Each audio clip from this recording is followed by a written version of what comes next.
Welcome to Mormonland, a podcast all about the news and culture of the Church of Jesus Christ of Latter-day Saints and other Mormon faiths. I'm Senior Managing Editor Dave Noyce, and I oversee our faith coverage. I'm joined by religion reporter Tamara Kemsley. Hi, Tamara. Hey, Dave. Good to have you here. Before we start, a quick ask.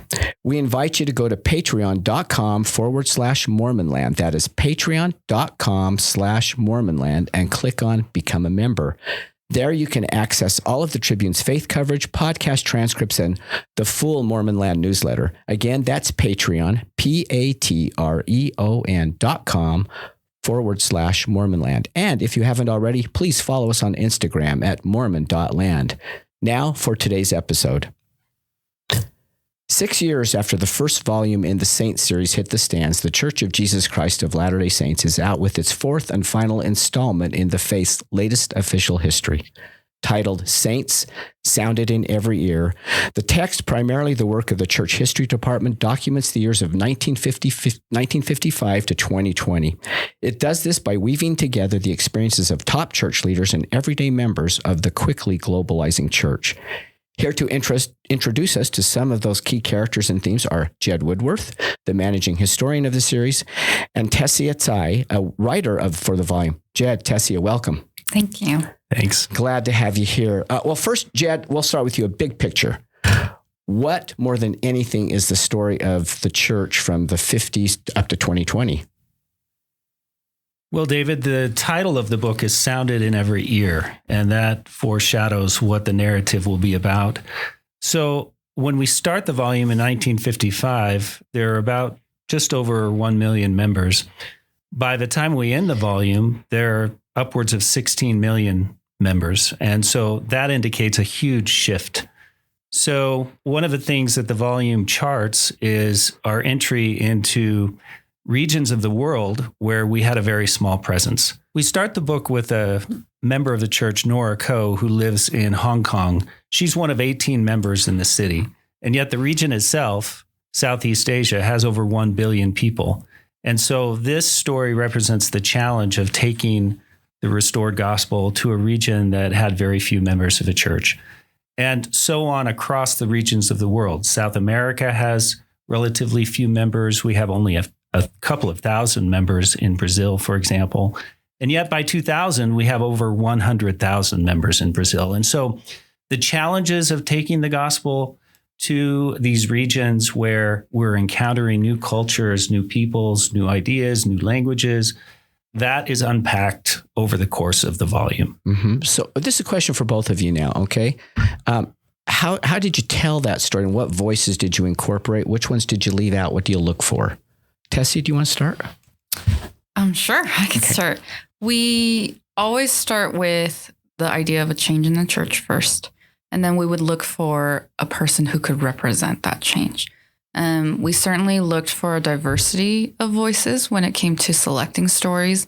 Like we would look at female characters as well as younger characters. Personally, I got to write about a lot of young women, like women in their teens to early 20s, which was a really neat experience, I think. Yeah, I'd add to that we looked for three things in finding a character. One, which is the lowest bar, is the story interesting?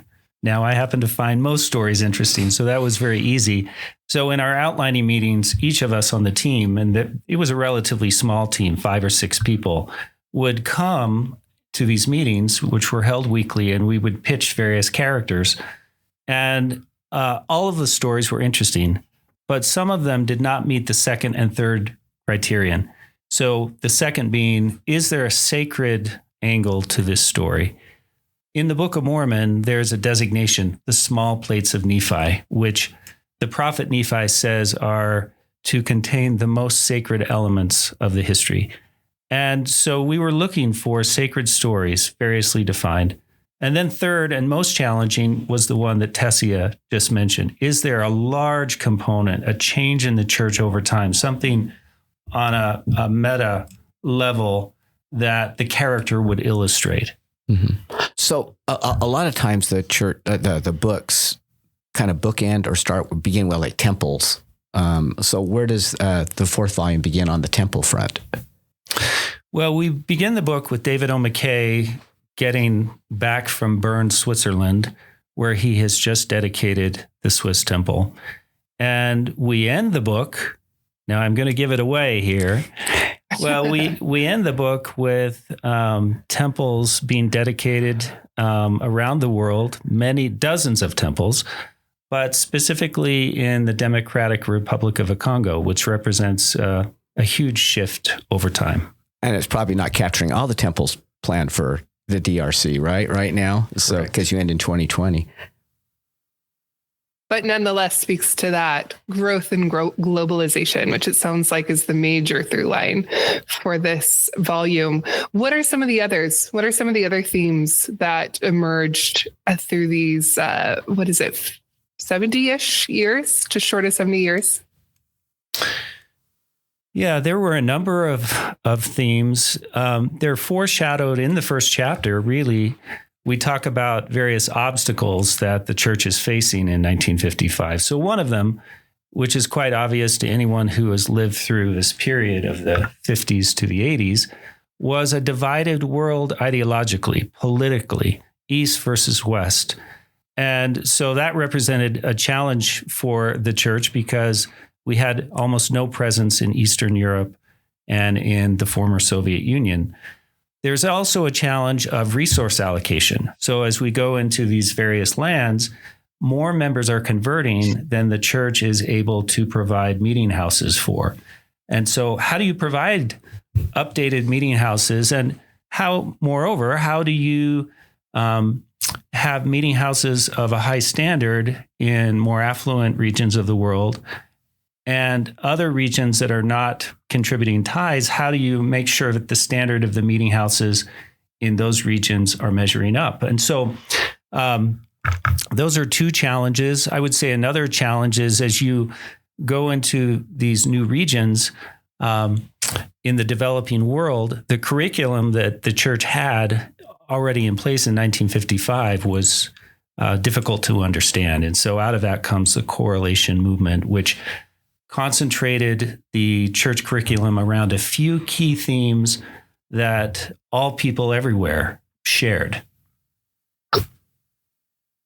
What about you, Tesia? What did you see, if anything, in addition to those? Yeah, what I would add to what Jed just talked about is the globalization of humanitarian work as well. Before, like in the earlier volumes, the church's finances are pretty focused on their own, right? Their own issues. But in this volume, we get to see the church like extend a serving hand to other countries that are dealing with different tragedies or natural disasters. You see the church partnering up with other humanitarian groups like the Catholic Relief Fund, and others as a way to just show that ultimately it doesn't matter whether you're a member or not. We're all children of God. And if there's a need, then the church is there to help. When was that roughly? Was it in in the 80s with the Ethiopian? Yeah. So the church had given relief to various countries over the years, really beginning with the Johnstown flood in 1889, San Francisco earthquake in 1906. The church had contributed a lot, and various other relief issues over time. But it wasn't until the mid-1980s when the Ethiopian famine became a worldwide concern, where we saw images flashing across television screens that were so troubling and disturbing. And church leaders at that point made a conscious decision to expand humanitarian services. So out of that was born LDS Charities, which came about a dozen years after that. And so since that time, the church has been actively involved in literally thousands of enterprises around the world in ameliorating suffering. It's interesting to me because earlier volumes are going to document the church's financial struggles just to keep its own finances in order. Underwater, in debt, different things, sometimes from government action, sometimes not.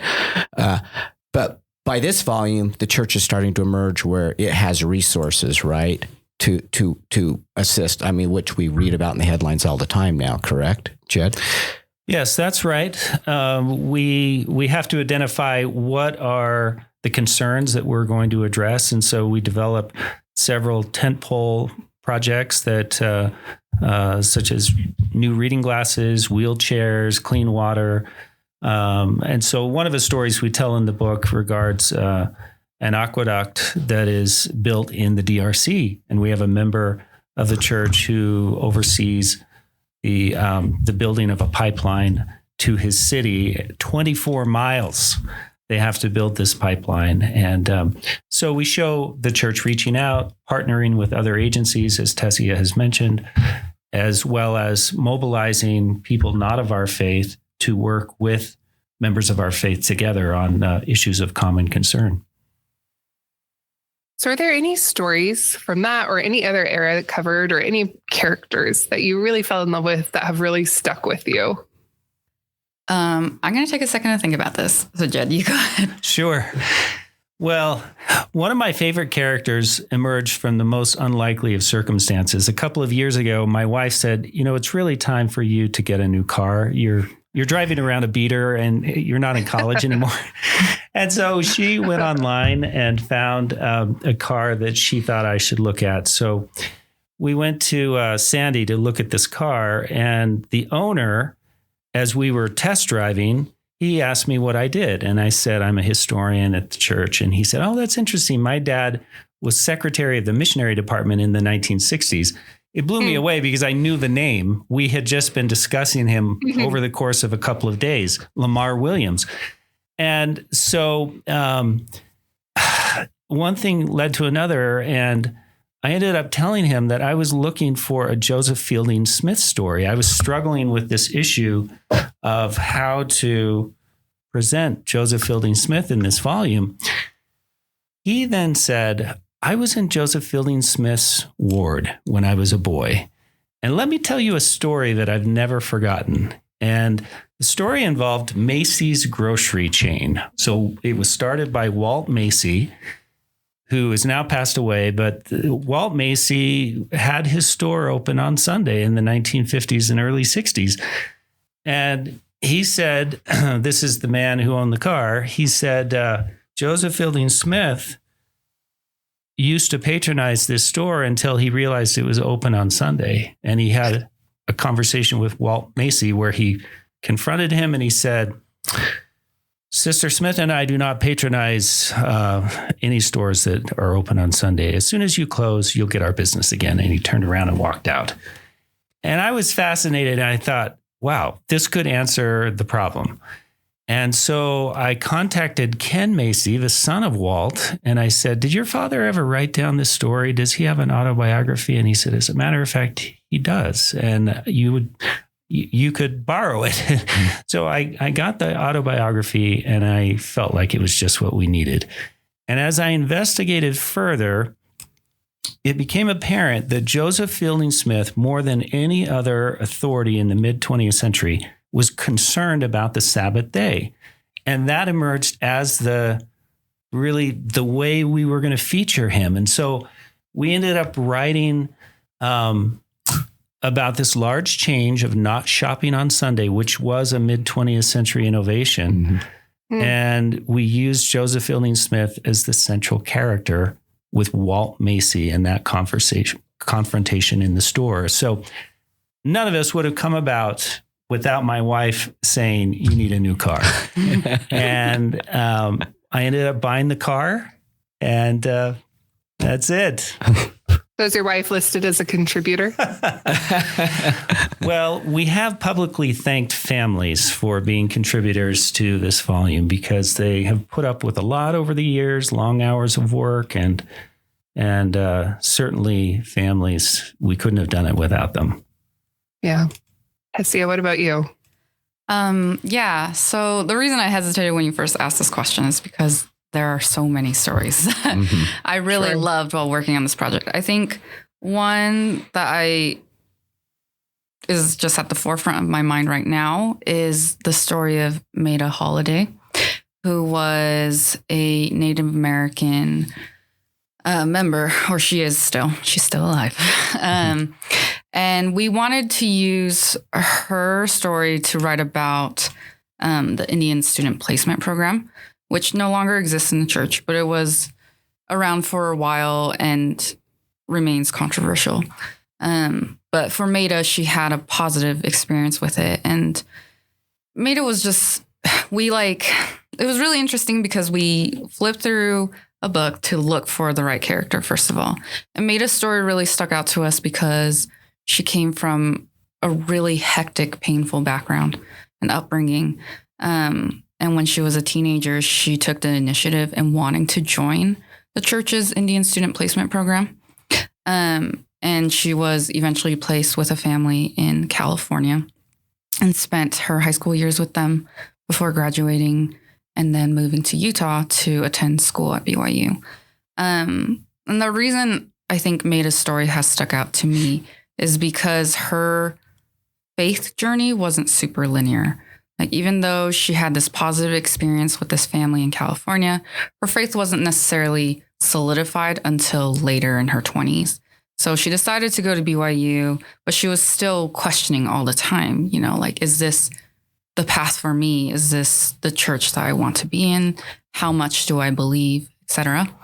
And it was through her experiences later in her 20s and also through meeting her future husband that she was able to really solidify that testimony. And Maida's story, I worked with her at a time when I was considering marriage myself. And so it was really inspiring to listen to Maida talk about her spiritual journey and her spiritual decision. Jed was actually with me when we talked with Maida once, and he also spoke of his own experience proposing to his wife. And that actually touched me a lot and ultimately influenced me in my decision to get married. And in this case, in my case, in Maida's case, to get married in the temple. So you brought up the Indian Placement Program. Does the book address some of the controversies surrounding those types of programs that were going on then? Well, when we investigated the character that we wanted to include to represent the program, we knew that the program had ended. We knew that there were controversies about it. We knew that there were people who were involved in the program that had a negative experience, and that we were in a moment where post-colonialism had taken hold. And so programs like the Indian Placement Program looked less benevolent than they certainly were at the time. I mean, the church garnered great positive publicity for this program in its heyday. And so, but we wanted a character who could represent some of the challenges. And so, as Tesia observes, Maida had a difficult time even in her placement, and we explore that. We also pan out, we have a paragraph where we mention not everyone had a positive experience. Some dropped out of the program. It didn't work out for many. But as we found in our investigations, we found many, many positive stories. And I came to believe as a historian that probably more stories were positive than negative. And so on the whole, we wanted to represent that positivity, but with the caveat that there was complexity that needed to be part of the story. And so that's one reason why we picked Maida. So it turned out to be a great choice, I think, for us. We were able to explore lots of different elements of a story. I think people will love the story in 3 scenes, right? Yeah. So we could have done more, but we decided to confine it to 3 scenes. So I'm going to jump to a specific chapter, chapter 18. It's full of historic moments for the church.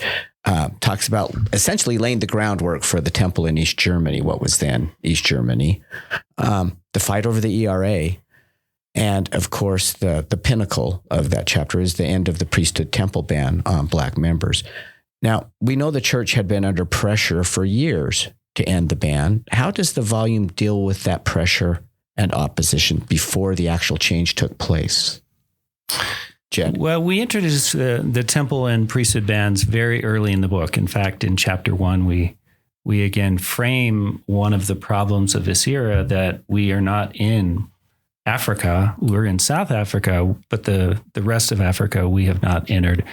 And the main reason for this is that we do have these restrictions in place on temple and priesthood.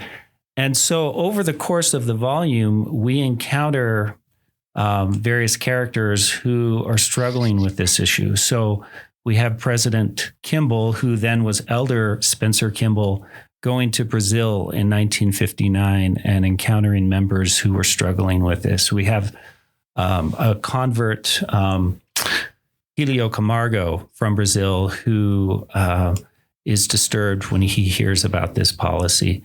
We have an African-American, Darius Gray, who in 1964, living in Colorado Springs, encounters missionaries. He leaps towards the message, but when he learns about the priesthood restriction, he's deeply troubled until the spirit that he hears by his bedside whispers to him, "This is the restored gospel, and you are to join." And so on. We have other characters who struggle with this. And so we don't shy away from the struggle, but we also want to observe ways in which people overcome their hesitation. There's not an explanation for them. In Darius's case, the voice does not explain the policy. It simply says, this is what you are to do. For Darius, it was a sort of a leap of faith. Correct. I mean, that's how he classifies it quite often. Yeah. Yes. And we have other characters in Nigeria and Ghana who are aware of the restriction, and yet they have dreams that draw them toward the restored gospel. So I'm stick with that topic for just a little bit. And Tesia, you may have something to say on this too, of course. So many stories and books have been written about the reactions to the moment when the ban was lifted, the announcement came. How did you decide what to include and what to leave out? And I'm curious what emotions you may have had developing that chapter and those moments. Tesia, I don't know if you worked on that part or not. I worked on it a little bit when I was writing about the Martin family. And that's Helvecchio Martins, right? That's right. Who would become a general authority, correct? Mm-hmm. Yeah. Because he and his wife wanted desperately to participate in temple ordinances, right? And there's a scene that I remember writing where they are at the temple as it's being built, and they're just feeling this intense sadness because they're afraid they can't have that. And so that's one example of a way we showed, I think, the members' desires and the conflict there. And then later on, their son actually becomes one of the first missionaries because he can now have the priesthood, right? Mm-hmm. And so through their eyes, we get to see like that reaction, how joyful they were, how excited they felt to be part of this new change, to like be alive during this change and for their son to be a part of that. Mm-hmm. Jed? Yeah, I would add to that we show a transformation in President Kimball. So I mentioned the 1959 event where he's in Brazil and he's concerned, and we mentioned this concern. We come back to that in the mid-70s where he's wrestling with the issue and he's burdened to a point where it's keeping him up at night. And he senses that the Lord is pushing him forward to change this, to allow priesthood and temple blessings to all people. And yet he wants all of the apostles who he is leading to come to their own independent decision. He doesn't want them to simply follow what he feels should be done. He feels that they need to also receive revelation on this matter. So we see him leading. And one of the great benefits of writing this volume was we were able to use the journals of the apostles at the time. And so we have a scene right after President Kimball and the apostles come to a unity on this. on this issue, we have a scene where we draw from the various journals and the reminiscences of the apostles in the room to show the joy and the happiness that they feel. Hinckley was one of them, I believe, in there. Hinckley was one, Mm-hmm. yes. And we quote Elder McConkie Mm-hmm. and Elder Tanner and several others. And so it really is a beautiful moment. It's a watershed moment in the book, and we were happy to present it. So group projects, rarely a seamless event, a seamless endeavor. Where did the liveliest debates occur? On what sections? Was it 1978 or elsewhere? Well, I'd be happy to answer that. For me, it was not 1978. We had a lot of unity as we wrote that. I will say that in the first half of the book, we sent it up to some of our senior leaders among the authorities. And one of the criticisms that came back is, you do not have enough about American growth. And initially, when I heard that, I was concerned because I felt like the David O. McKay administration was really about international growth. And I wasn't sure what to do with that comment because personally, at that time, when I received the criticism, I felt like we didn't need more United States. So I decided to do some investigation, and I looked up all of the stakes that David O. McKay created during his 20-year tenure, 322 stakes. And lo and behold, I found that 89% of them were in the United States and Canada.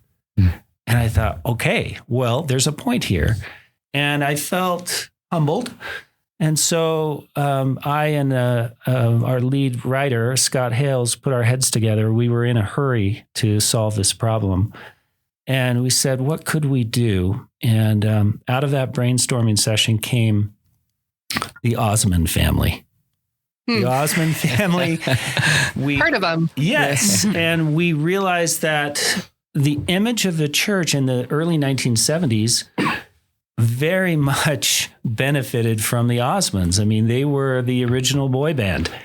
And so we contacted the family and we said, we're interested in writing a couple of scenes with your mother, Olive, as the point of view character. Will you help us? And they said, as a matter of fact, we'd be happy to. Our papers are in Orem in some storage units. They're getting processed to go to BYU. And so Scott and I were able to go to these storage units and find Olive Osmond's journal, her reminiscences, and draft these scenes. So this helped us to chart how American growth happened.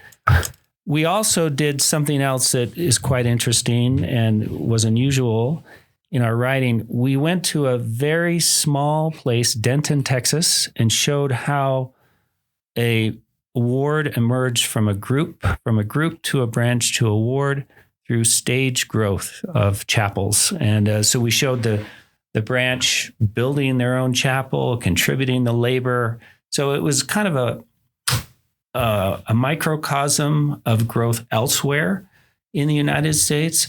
But I think it also showed how congregations were created around the world. So Tamara, back to your question, I think that this was something where we got this negative criticism.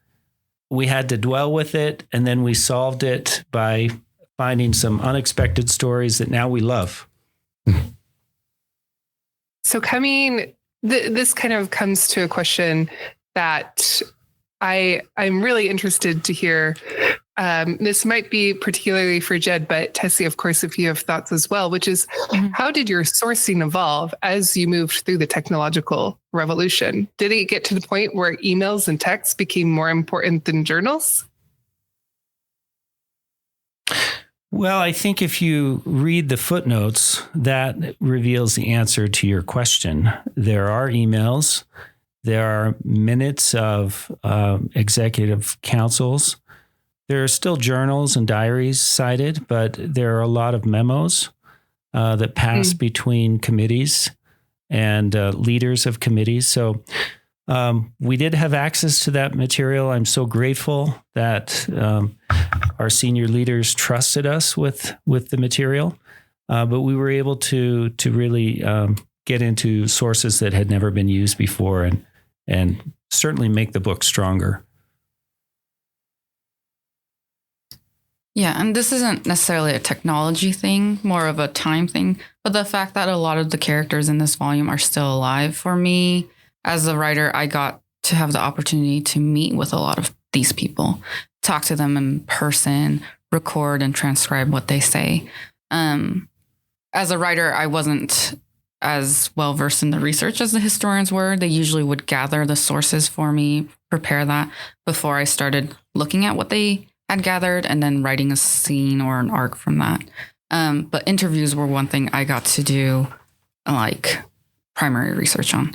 And so I would say that was a blessing, and sometimes, a hardship too, is getting to talk to the real people. Mm-hmm. We talked with a previous writer on one of the earlier volumes, and one of the strengths of the series, and probably one of the challenges, is its narrative form, of course, right? And sometimes a writer will want to say something a certain way, but the historians say it has to be another way, or vice versa. Did you run into that at all, Tesia, at all? Saying, oh no, I really want this sentence to, it sounds better this way. I'm thinking of some of my reporters that I edit at times, and did you ever run into any of those kind of times when? I think I didn't work on the first 3 volumes, so I think perhaps by the time I came around, they had ironed out those kinds of issues. Because for me, it was actually the opposite, where I remember my first project or my first assignment, the lead writer, Scott, he was like, so our historian has written this scene already, or this arc already for this story, but I want you to do it again and do it in your own way. Because he seemed to recognize that the history in that information was solid, but now he wanted a writer to come in and bring that creative energy and the creative perspective to the story. So what I ended up doing was I read the historian's version, which was solid. It was a good version. But then for me, I realized it was easier if I just started over from scratch. I read the research. I read his scene. I know that feeling. Okay. Yeah, writing's hard. Yeah. I do want to though ask, you said it was sometimes a hardship to introduce live sources. How so? Well, when someone has passed away, you rely on their records, right? And they can't really contend with you. But when they're still alive and they remember things differently from what the records say or from what, their family members say too, because we would interview multiple people for one story, then that could create a challenge for us as researchers and writers, right? We want to make sure that the version we tell is accurate. And so it was kind of a challenge sometimes with live characters to, first of all, glean out what the truth was. The other thing is, earlier I brought up Maida Holiday, right? And we actually ran into a problem with her at one point where she wasn't sure if she wanted to have her story in the book anymore. She was really concerned about some of the things she had said in her interviews about her grandfather, who was a shaman in their Navajo culture. And she kind of had like a negative perspective on that. And so she was worried that her family members who still were supportive of that belief would be offended by what she had said. And I remember feeling really panicked because we were halfway through this story. I had already drafted so many of the scenes, and it would take time to find a new character. And so we ended up talking to Maida. We were like, we respect your decision if you're concerned about this. But first, why don't you read these scenes that Tesia, I have written, and then think about it. If you still don't want to, then we'll work with someone else, right? We'll figure it out. But she took the time to read it. And fortunately, she felt comforted by what I had written. She was like, oh, this is not at all what I was expecting and like fearing. So that is an example, I think, is with living characters. Sometimes they just they're not super sure how they will be portrayed. And so they can feel some trepidation about that. Or they might just change their minds, or be really restrictive in what they want to say too. So I think that was one of the harder parts. Yeah. And as a historian, I was always conscious of how memory is very tricky. It can be twisted, it can be distorted, and we're all victims of this. And so if someone was wishy-washy about a memory, we didn't use it. And if it seemed to be an important thing in the story, an important element, we would try and find independent confirmation, just like a journalist would, right? And so many of the scenes are based on an oral history that gives us the initial course, but then we have ancillary sources that we found. Moreover, we can do this with living characters. So in the case of Maida, she has this great story that was important to her where she bonded with her stepsister in California. And we found the stepsister and she told the story from her point of view. So we had Maida's version, we had the stepsister's point of view, and we were able to merge the two. So for both, I'm going to jump to the end, okay, of the volume. So for the final chapter ends with essentially President Nelson starting to take the church through the COVID pandemic. COVID's in there, and it's not over at that point. It's still going on. Talk about how you decided to end the volume and why and how. I mean, that's always one of the challenges writers and historians probably have is where do I stop? Right. Well, initially, when the project was approved in 2010, that was the end date, 2010. But of course, history has happened, and now we're in the 2020s when we're working on this volume. And so the direction that we received was, we would like you to take it up to the current time. Question is, what is current? And historians are always uncomfortable with trying to make sweeping judgments about recent history. It's just not what we do. Journalists do that. Historians are reluctant. I mean, the main reason for that is that many of these stories are still open-ended. We don't know how they're going to end. And we don't know, we know what is important to us, but we don't know how the hindsight of history is going to judge, say, the 2010s or the 2020s. So we knew that the pandemic had happened. And at the time we drafted that chapter, we were out of the pandemic. And yet we felt that it was important to end in the middle of a crisis. Why? Because every saint, every Latter-day Saint is going to have some crisis. If it's not a pandemic, it's something else. And the question is, what do you do in that time? And coming out of the pandemic, yes, we know how that particular crisis ended. Maybe it's still ongoing, right? But we didn't want it to be neat and clean. What we wanted was the prophetic voice to give hope. And more importantly, Jesus Christ as really the chief cornerstone of the church. We wanted Christ to be front and center in this message. And so we ended the book with that message given by the Lord's prophet in 2020. And I think it's a very hopeful message, as I say. It's optimistic. It doesn't solve everything, but it offers, I think, a template that people can use in their own time of crisis. And specifically, the moment I think it ends is, not to give it away, I mean, it's history. You just did. I know. Is 200 years since church founder Joseph Smith's first vision and the proclamation that the church issued, correct? Yeah, and so it does represent a milestone. For us, 200 years, it's a time to take stock. What have we created? What has the Lord created through us? And, one of the things that I haven't mentioned that I'm very fond of thinking about is this series was really structured around a scripture from the Book of Mormon, Mosiah 3:19.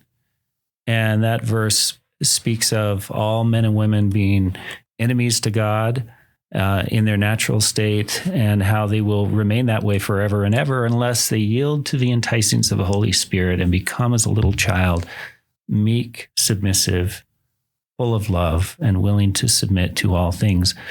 And so the series is about how individual men, women, children, saints everywhere become saints, become Latter-day Saints. How are they working that out? And we think that the last chapter will help with that. And I think the stories across the volumes illustrate that. And so I really look forward to how people respond to this last volume. They've been very positive about prior volumes. And so. So then what is next for your team? Well, we're working on extending the Saints brand. The brand has been so successful. And by brand, I mean a storytelling style that is accessible, compact, and that accomplishes a lot of work. One of the things that I love about our Saints stories is people say, well, they're so simple. And I say, well, everyone across the world needs to be able to read them, including younger people. Just like the parables of Jesus can be understood by children, we hope our stories can be understood. But embedded within these stories is some large view. There's some really important, larger point beyond the story. It's usually about 2 or 3 paragraphs down that point is made. And so this manner of storytelling, we're going to extend to various regions of the world, and we're going to tell more stories in histories that are built around those regions. We're not sure if the volumes will be in print. They may just be online because we could more easily add to them. But we are going to continue writing stories in this way. The name of the volume again is Saints Sounded in Every Ear. Jed Woodworth and Tesia Tsai, thanks for joining us. Thank you for having us. Thank you. And thanks to Tamara Kemsley. Yeah, this was fun. And to our producer, Chris Samuels. We remind our listeners that they can keep up on all the happenings in and about the church by subscribing to the Salt Lake Tribune's free Mormon Land newsletter.